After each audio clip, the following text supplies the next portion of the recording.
Sådan der. Yes. Ja, vi skal vise, via tretrinsreglen, skal vi differentiere den lineære funktion f af x er lige med ax plus b.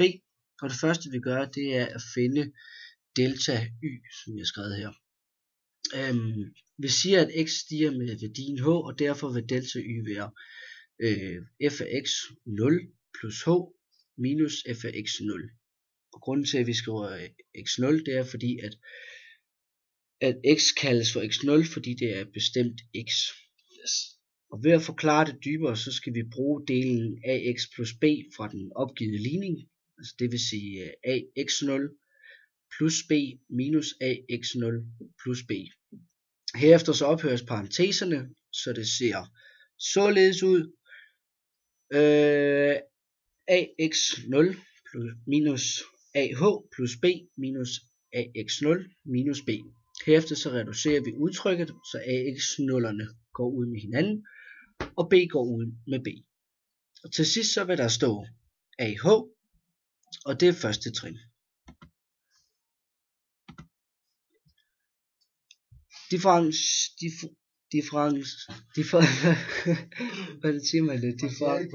Differentialkoefficienten, lige præcis, ser således ud.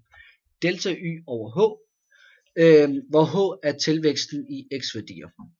Vi kender altså vores delta y værdi, som er den vi indsætter. Ja, det vil sige at ah over h. Igen reducerer vi, og h går ud med hinanden, så der til sidst står a, og det er trin 2. I trin 3 undersøger vi, hvad der sker med udtrykket a, hvis h går mod 0.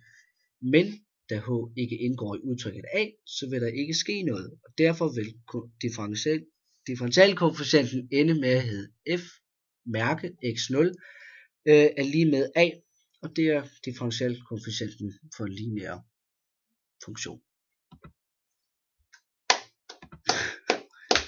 Ja.